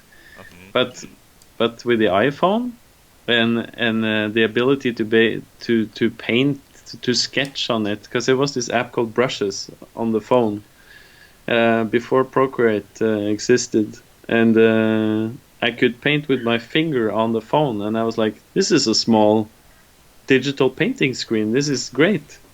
Hmm. So so that's when I was like, but I wish it was bigger. I wish they made something like the phone, but only bigger, and that I could bring everywhere and draw. And I even started to search for, because the laptop with the Wacom tablet, that just didn't work. I couldn't sit with the bus on the bus with that, and then the iPad came, and I was like, there it is. That's the tool that I need. And so since then, it's been my pal. Tell me, could you like go back to the traditional drawing, painting after all these years of No. no? Hell no. Hell no. No, it's I maybe in my maybe I to me it's not really going back to. I don't have anything to go back to. I used Hmm. ballpoint pen when I was a kid. So I'm not gonna go back to ballpoint pen, but I Yeah, love to sit and doodle with a ballpoint pen still, right? I ask this.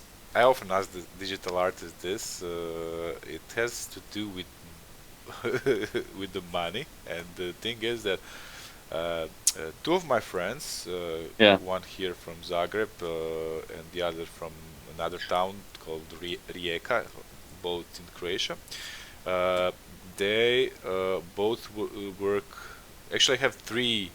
I mean, not all of them are like my friends' friends. We don't hang out like, Yeah. and I meet with one of them only once a year. Yeah. Uh, but three of them are actually traditional artists. Three of them are like super known authors for Marvel or Wizards of the Coast or and such companies. Oh yeah. Cool. And the cool thing with in their case, because they've become so proficient in doing stuff traditional, like doing sketches, for example, thumbnails like you do. They also do thumbnails, but with ink or whatever. With But real stuff. yeah, but the cool thing here, like, is that they have this, they're not fast as you, when it comes to doing like a finished work. They just can't do finished work with colors and everything in like one day, maybe, or two. Yeah. They need like 4 days or 5 days, but then they're left with the original artwork. and Exactly. and when you work for like Magic the Gathering and so on, you have like a big market there of people who are Yeah. buying original artworks, and that's additional like 1,000, 2,000, 3,000, 4,000, 5,000 euros or dollars, for Yeah. the original artwork. So it is, you know, for some people, who might want to consider it, it is something to think about. Yeah. No, I totally see that, and I still really really admire the people that can do this amazing stuff with actually with real paint. So I have tons of respect for it, and I might fiddle about with it when I'm older. But I have so much fun with Procreate, so I'm not really not really interested in it's too much fun still for me, Of course. and I'm yeah. We have another question. Maybe you can incorporate this even in this small sketch, although Yeah. the format is not suitable, maybe, but you're the wizard. Would Nico explain how can he paint the tile line on the wall and ceramics on the floor? Maybe this was related to your previous thumbnail. Well, let's turn on the perspective again. Hmm. Well, yeah, let's so oops. Well, the thing is, if you have let's take a new layer here. any any brush, you could have the grain tile itself. So my brick brush, for example, you see the tile, it's the grain source at the bottom there, so that's being duplicated in any direction, right? Like tiles. Hmm. So you can create your own tiles, or let's say let's just make one for this. So let's say I just make a new brush, and for the source to paint with doesn't really matter here. I just need something to paint it with. And let's say we're gonna have some tiles here on this in this environment on the wall. A really cool way, actually. Let's do this. I'm gonna start a new canvas, which is 2K by 2K, so 2048 by 2048 pixels, because that's the that's sort of the max resolution for the brush sources in Procreate.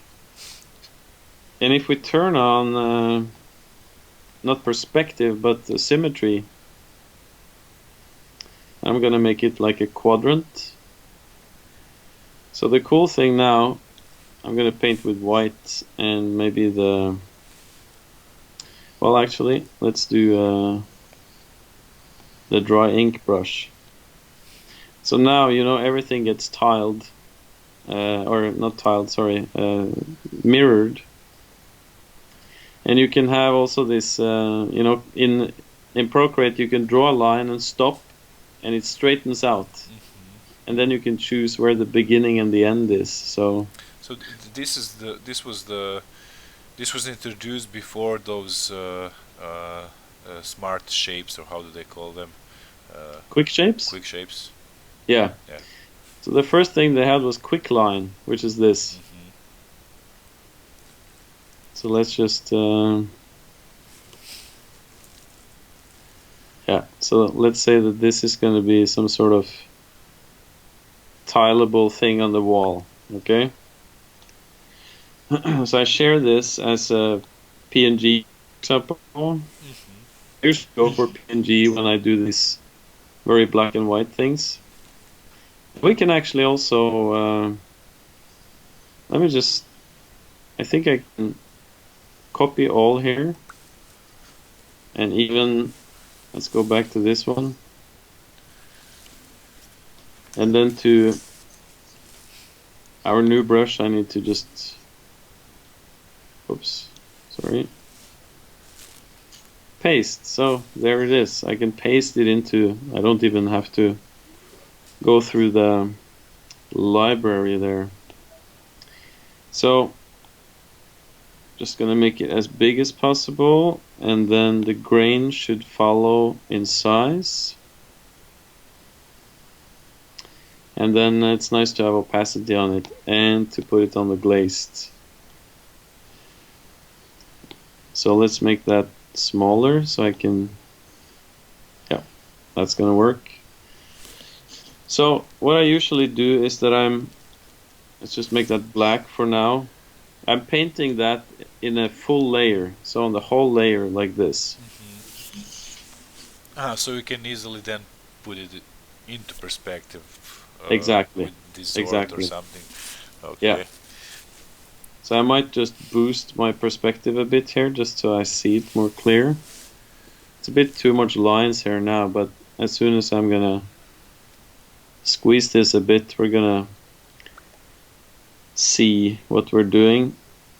So well, the first thing is to just put it into perspective. So I find some corners in the perspective here.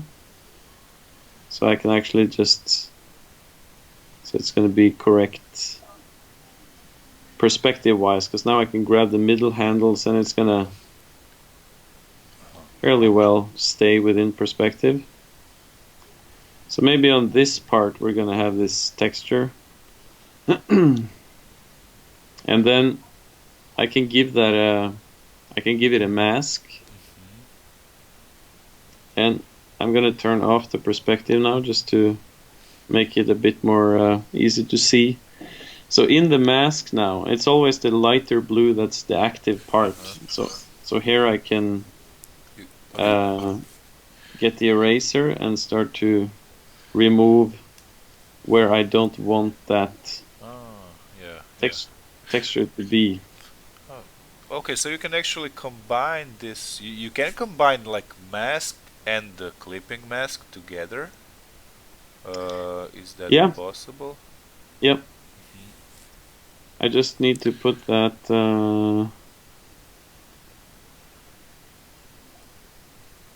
here. Yep.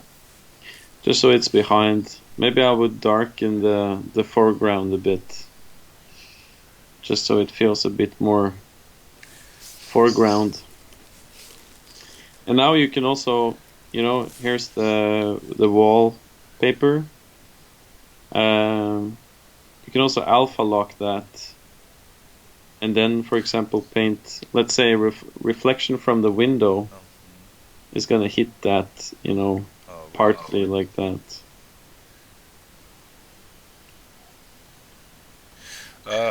So all these reflections and that kind of stuff, shadows and so on, you don't actually measure them. It's all like by the feeling. Yeah, I know how perspective works, and by that it's easy to put it in the right spot. It's because in case of reflection, it also follows the same perspective as the scene. So the 3-point perspective, like the vertical points, if he was standing in water, you would still have the reflection follow perspective. That's something that I've been learning while I wanted to go to architecture college, or how you call it. I never entered, but I did learn how to draw like reflections of some buildings or villas into the pool and so on. So yeah, that's interesting. I think I have like 2 books by. I have them next to me here. Yeah. How to draw and how to render. Exactly. By Scott Scott right? Robertson. Yeah. I think everyone has those books. Exactly. But I'm too lazy. I think I never. I I went through them like 10 times, but I never stopped and start reading them. There's so much information inside. It's if you can. I agree. Yeah, it's too much, but very useful. Everything you read makes sense, and it's like really Bible. Yeah, it's art Bible. My art Bible, in case of books, was with the same guy. but it was this student project with a skillful huntsman. Hmm. Do you know that one? No. Oh, Oh, that you is you that noob. is yeah. Back to the question of my school, or how I learned this stuff. The book with the skillful huntsman. It's just, let me see here.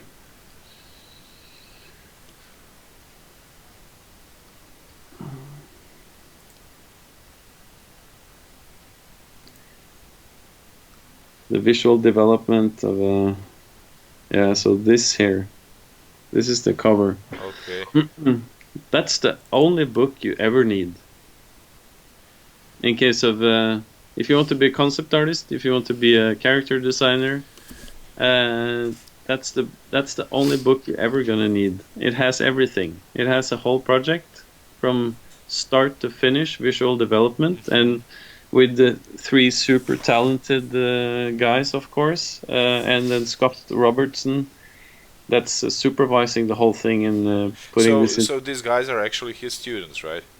Yeah, Hmm. or they were like this book is I don't know, 15 years old, maybe But older. I guess that a lot of things in this book might have been done in traditional way, maybe.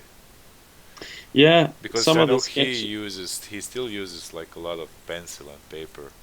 Yeah, his sketches are definitely um or this the sketches there are definitely done with Hmm. traditional stuff. But it's also digital painting in there, so it's something for everybody. I will probably get that book as well, but I know it will be just one of the 128 books on my art books pile that I probably won't go too deep into. Well, But yeah, I think I have to have it as well. yeah, but that's the one. Like when I'm also teaching and I'm traveling around, I'm bringing that one just to also show different ways of building stuff up, and it's just a you could teach just by having that Hmm. book in your hand, and just following the same steps basically, and Yeah, I'll definitely look into it.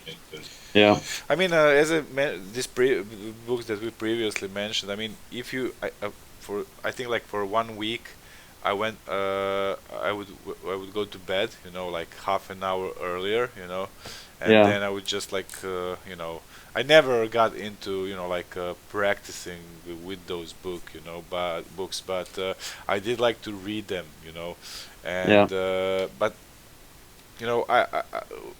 what happened is that like through like 7 evenings, I would probably go through like two or three of the same chapters, like content of the same chapter, and reread it again, just to yeah, not to forget like anything. So, but it's amazing, like for anyone who's into drawing and perspective, it's definitely like an interesting thing to read. So, makes yes, sense. So, yeah, what are we watching here? Like, this is some kind of space. yeah. I just thought I would do a little bit of different stuff, Hmm. just how I sketch characters Hmm. basically. So you I like also use like different brushes. I can see at least two types for this one. Yeah, it's again back to the Three Hmm. Musketeers Hmm. here. Cool. And I also love, in the have you tried Liquify in Procreate? Yeah, yesterday for the first time. It's Really so useful. powerful. It's Very useful. much better than the. Okay, I have CS5, I think, installed on my computer, but Yeah. I like this one because it doesn't leave any artifacts after you use it. It just like it works. It's Have you seen this part though, the crystal thing? just I think I just tried push and maybe. Oh no, I haven't tried it, and it's amazing. Okay, It okay, is. it's like You a just have, the quick grass hack. exactly like Amazing. this guy could be like a grass lawn, There's just on his own. some fungus Look at growing. that. It's amazing. Look at the detail, Yeah, it's amazing. and it's real time. It's Yeah, and you can go to adjust, and you can pull that back again. amazing. So even if you just want a little fuzziness, it's just crazy. I don't know how these wizards in Hobart are making this app, but I think that, I mean, Procreate could also be a very good. Uh, I don't know if that's possible, from development point of view, but it would be like a really cool animation application because yeah, uh, it has like a lot of tools that animators would like to use for drawing, and then yeah, all these effects, and even maybe you could do like on a timeline, blends between, this something like you've shown with the liquify effect, exactly. I did sort of an animation on this one. Oh, really? Yeah, let me show you. Well, In it it, in it was Procreate. well, part of it in Procreate. uh, if I show you on the Gumroad, it was uh, I made a tutorial out of it. How to make a painting into a movie, and Hmm. it's a short movie of 12 seconds, but it's sort of more a movie feel. So this this part is, I painted every layer in Procreate, of course, that it's built up with. Hmm. And then I have this guy here, which I animated then with screen recording and the liquify tool. Uh-huh. It's a subtle thing, but he's standing there breathing. Hmm. So in the finished animation here, it sounds. I'm not sure if it's going to come through, but No. and it's a thunder I recorded, but Okay. it's very subtle. Yeah, exactly. Yeah, we can So hear it. if you only look at the character, he's kind of breathing like he's Yeah. exhaling, inhaling, just standing there. So that's the thing I did with just screen recording, and then I put it all together in LumaFusion. Hmm. So it's basically these four apps. LumaFusion is then the compositing tool and the editing tool, and then Sketchbook Motion is a fun free app for doing the rain. Hmm. It looks like this coming out of Sketchbook Motion, so it looks shitty. Hmm. But when you get motion blur on it, it looks a lot better. Yeah. Really, And then you really have anime style rain. yeah, Yeah. and then the moth that is Oh, surrounding this is this. really interesting. So this is also Gumroad Yeah, thing. Okay, cool. yeah, Very cool. I mean, this is really cool. For example, if client needs, to see the scene better, this is yeah, like a really cool way of visualizing something that would maybe end up in later on in a film, like a concept for a film or animation movie. yeah. Yeah, very very cool. Ah, thank you. Uh, It's I love animation. I miss animating because I used to work as an animator as well. oh really? And yeah, animated in 3D animator in Maya. I think you should definitely check what they did with the Blender lately, with something called Grease Pencil, and Yeah, how they I, use s- it for animation. So, I saw that Yama does some crazy hmm stuff with hmm it. yeah, yeah, he did some great tests with it as well, some concepts. But also check other guys, especially those who are developing Grease Pencil, because they have some really nice examples. It's very powerful. And there's also, the open source. I think it's open source software called Krita. I'm not sure if it's for Mac as well, Yeah, but they also introduced animation tools, and I also did some tests with it. It's pretty pretty cool.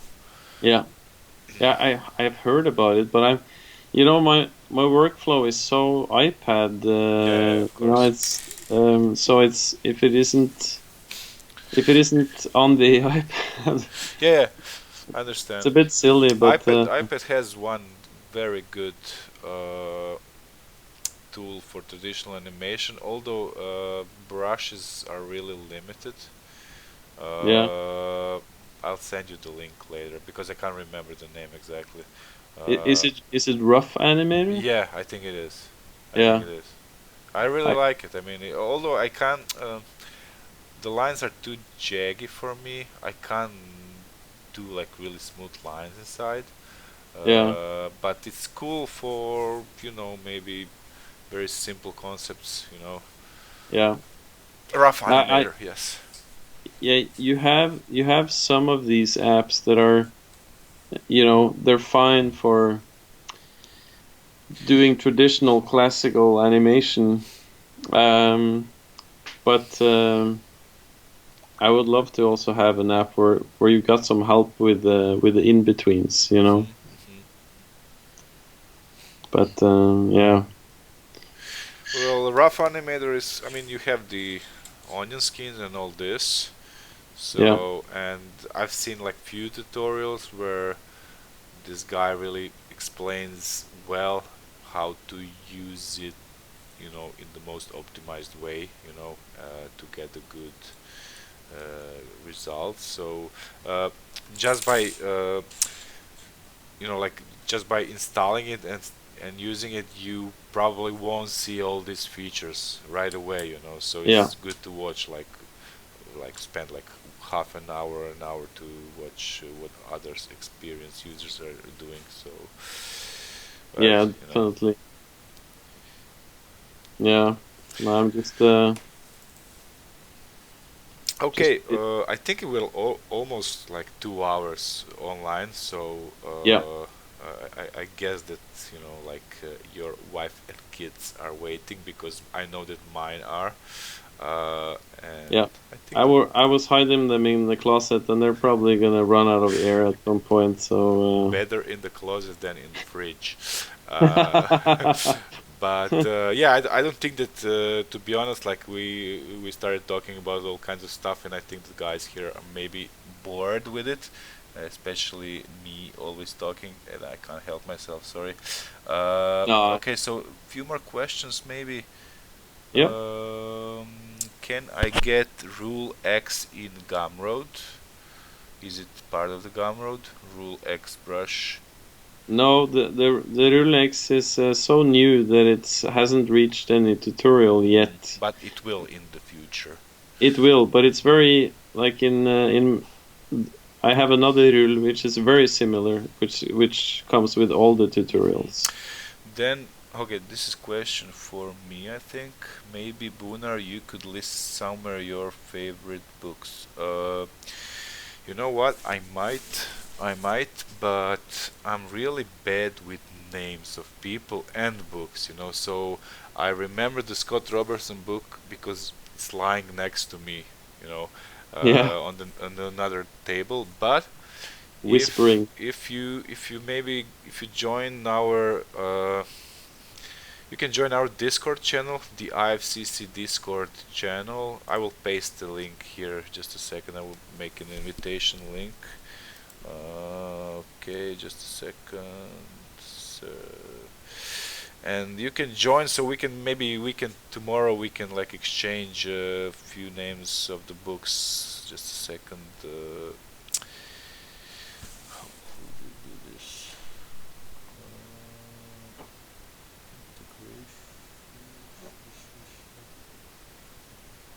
Invite people, of course. Okay, copy.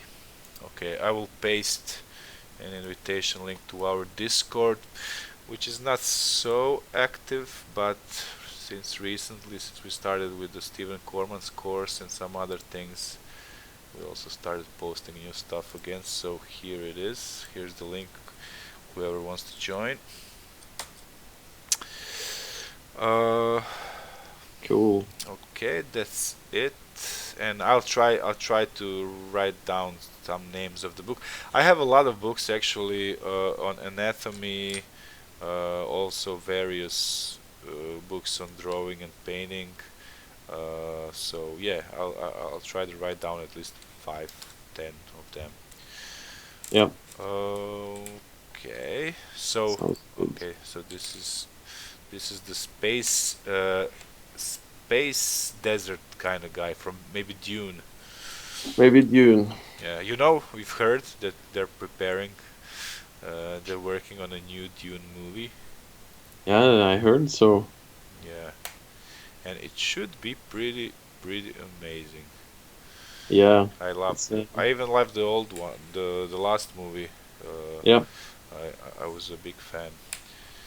I saw it a long time ago, and I thought it was cool, but it's been such a long time that I've seen it that I don't really. I remember they were like shouting people into the ground, like they had this power of screaming at them, and they were just crush the floor underneath them, and they would. There Uh, was some sort of screaming power there. that movie was actually rated really bad, but uh, I mean, I loved it, but what I like how they sold some visuals, some visual stuff, some costumography and scenography, the suits that they were wearing, then even some special. There are some shitty special effects, but there, I remember when they got into like fight with knives, then they would get this kind of energetic shield, around them.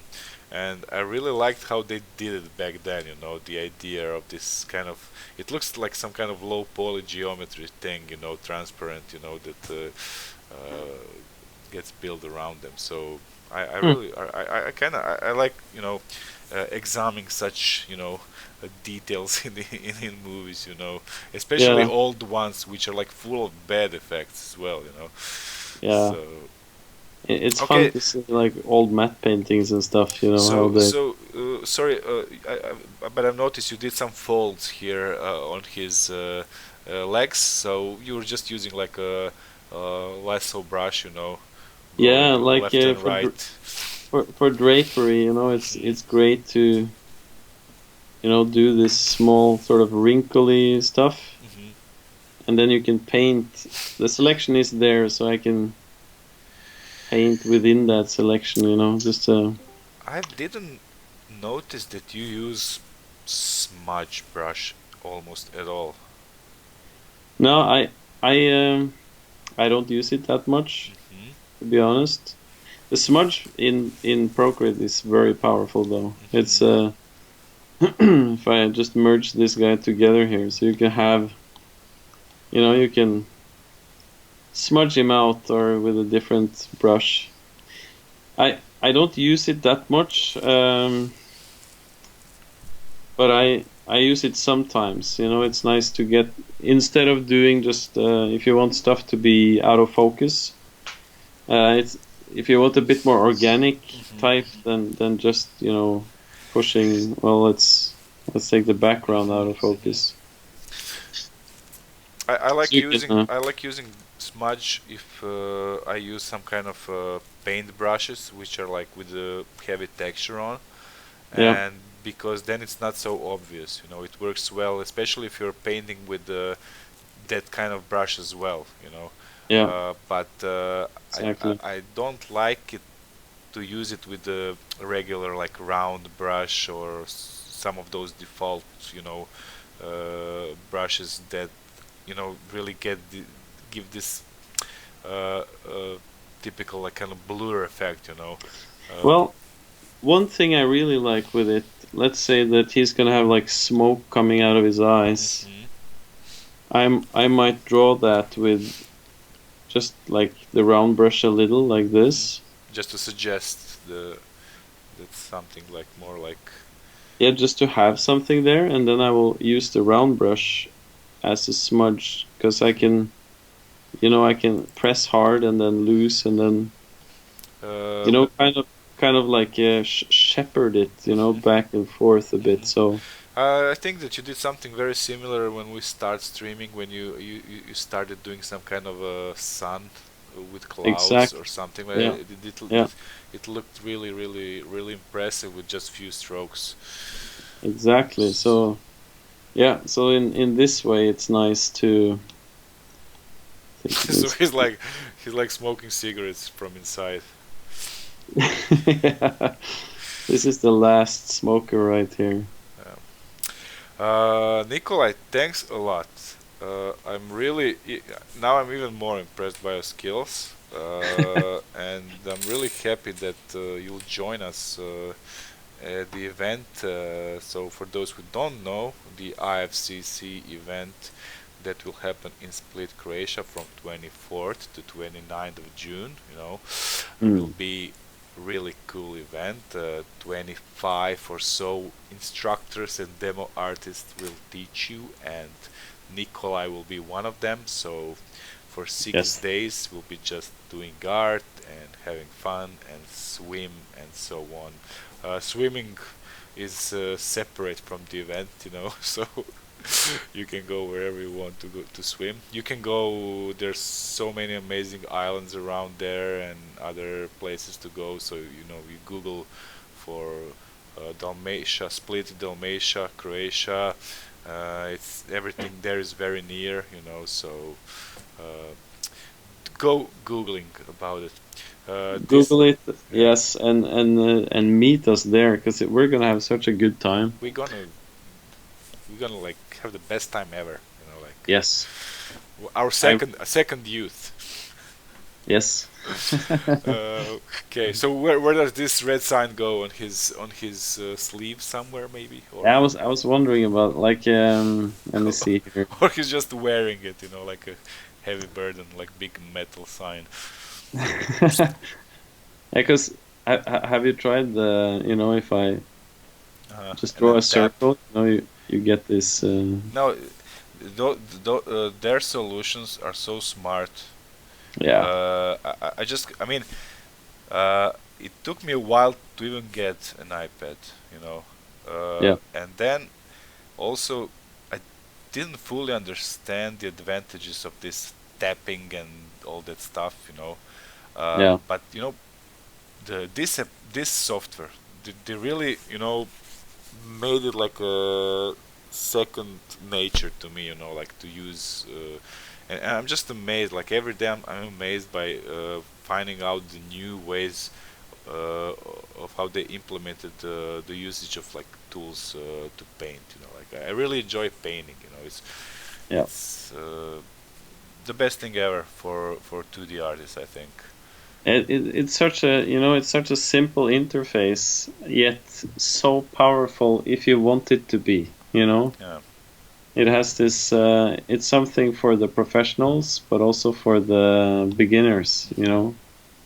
yeah, So it's definitely. I love it. I mean, guys, Procreate this didn't pay us, to promote them here, but this is really like I'm from the bottom of my heart or stomach or whatever. I'm just like really impressed by what they did, and I mean, the iPad is still, especially where I live, it's expensive to have, like, but Procreate is like really cheap, you know. yeah. And if you're doing stuff for clients, there's no better investment. Maybe Blender as an application that is totally free, it's Mm, something that I would say it's like more value.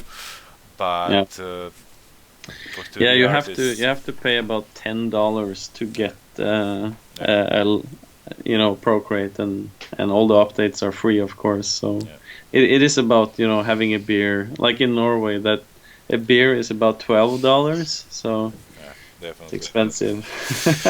Okay, Nikolai, we'll probably talk soon, two of Yep. us, about the preparations for the event and all this, but related to why we have met today, I think we're done.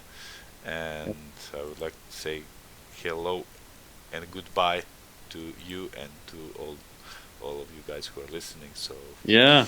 we'll be in touch soon. Yeah. Thank you, Marco. Thank you for having me, and thank you. Look forward to seeing you again, and thank you for watching, for everybody who's watching. So Cool, cool. cool, cool. Yep. Talk soon. Cheers. Talk soon. Cheers.